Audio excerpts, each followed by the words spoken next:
I feel so short on the camera.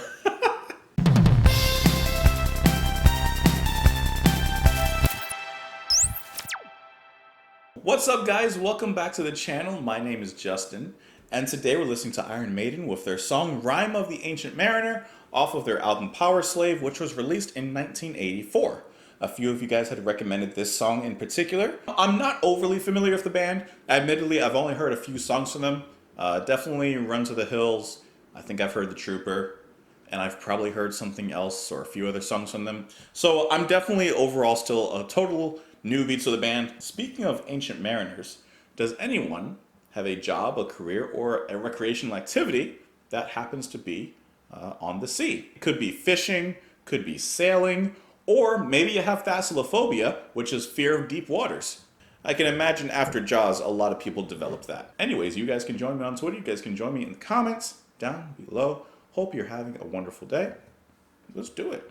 This is the Rime of the Ancient Mariner by Iron Maiden.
an epic journey. That was awesome. Man, that was awesome. Let's start with the obvious things, okay? Bruce Dickinson, that's a name that I definitely know, even if I'm not familiar with the band. Lead singer of Iron Maiden, of course. While I don't know a lot of their material, and by association, his material, from what I've heard and from what I know, he is an absolute legend. He is just a vocal master, and here is no difference. I love the way that he sings. I love these high and epic tones that he gets into, and then he's also able to bring in some personality and character. And that's needed in a song like this, which has such a linear storyline, which has a story that you're actually following and listening along with. You need character, you need personality, and Bruce gives it to you. He gives it to you especially in moments like in the break, where the lights are kind of dimmed and toned down and the atmosphere changes from thrashy and metal into something a little more haunting and melodic, but dark. And there he speaks to us in these dark and gravely tones that really match the atmosphere. And from there, the atmosphere kind of builds up around him. He kind of plays along with that. And then we also get a moment in here where he just like epically just belts it out there. That is just out of this world. And he brings all of this mastery of characterization into the song without it coming across as overdramatic or cheesy. You know, this is just solid vocals all the way around. When I come into Iron Maiden, I know that I'm going to get some good riffs. You know, I know I'm going to get some great guitar riffs when I'm listening to this. Guitar is played by Dave Murray and Adrian Smith, two guitarists, with Steve Harris on the bass. First of all, yes, every riff that comes into this song is just, it feels classic. I don't know about you. I don't know a ton of classic metal, but when it comes to it, I mean, you know that you're getting riff-heavy grooves the whole way through. But one thing that I do appreciate is that you can actually hear the bass. In this track, Steve Harris, I like his bass work, not overly showy, but when it's isolated and you can hear him, he's packing a punch.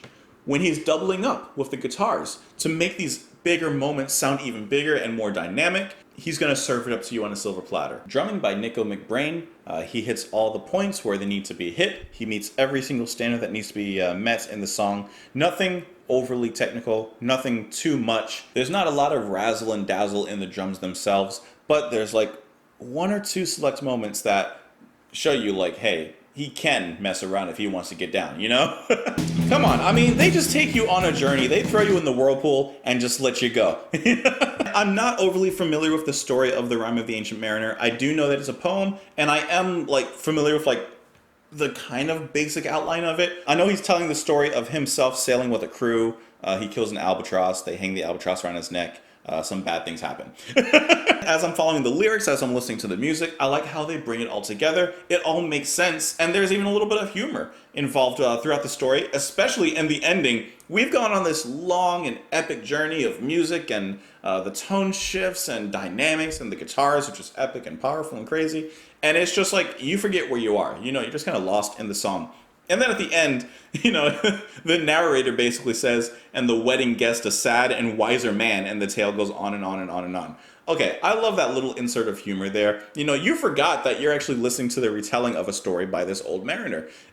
So it's kind of like out of the flashback, end of the movie, the wedding guests are like, okay, you know, we didn't really need to know all that. Speaking of which, getting to the lyrics just a little bit, I like how certain lines are repeated and yet the meaning changes. I've mentioned this in other songs, but I always like how they do this. So one of the things that they come back to is saying something, something, something, on and on and on and on. For example, they talk about the fog and the ice and the albatross follows on. They talk about sailing on across the sea. And then eventually it gets a little darker. The message begins to change. They talk about revenge still is sought, penance starts again, cast into a trance, and the nightmare carries on. So I like how they use those repeating lines, but just change the message around them to kind of give them either lighter or darker meanings. And that was a nice and swift breakdown of the groove as it gets into this big transition, probably it is definitely the biggest transition in the song. And I like how it just starts off so gloomy, like a light fog kind of tiptoeing through the bow of the ship on top of the deck. You can feel that there's an evil presence in the air. You can feel that something's just not right. Listen to how the guitar, you get some sound effects of like, sounds like creaking noises on the ship. It all adds to this dense fog that they've created here. That is how you build tension and environment. But in that doom and gloom part, they're talking about the curse that's now being enacted on the crew and how they're all dying one by one by one. And then as it comes out of that fog of the music, it talks about, trying to seek the light of the moon, trying to live on. He prays for their beauty, not for doom. With heart, he blesses them, God's creatures, all of them too. And he talks about the spell starting to break and the albatross falls from his neck. So I like how the music once again conveys the message of this story quite well, actually. I mean, it's pretty well told. And I like Bruce's delivery. He can speed it up, he can slow it down, but either way, he's gonna take you down. That didn't make sense. This was a great song. I kind of already talked about the lyrics a little bit. Like I said, I kind of briefly summarized the basic gist of the story. And I feel like if you're going to be adapting classical literature into a song, you have to do it with some sort of nuance, some sort of respect. And I think that Iron Maiden managed to do it, managed to put the story succinctly, managed to tell the tale, managed to get the message across, and I think they did so without fail. Huh. Gotta work on my rhyming. Anyways, I like the song. I would love to hear more from Iron Maiden, so you guys can definitely give me some more songs and recommendations. You can also join me on Twitter. You can join me in the comments down below. Let me know what you thought of this song, and I'll talk to you tomorrow. Bye.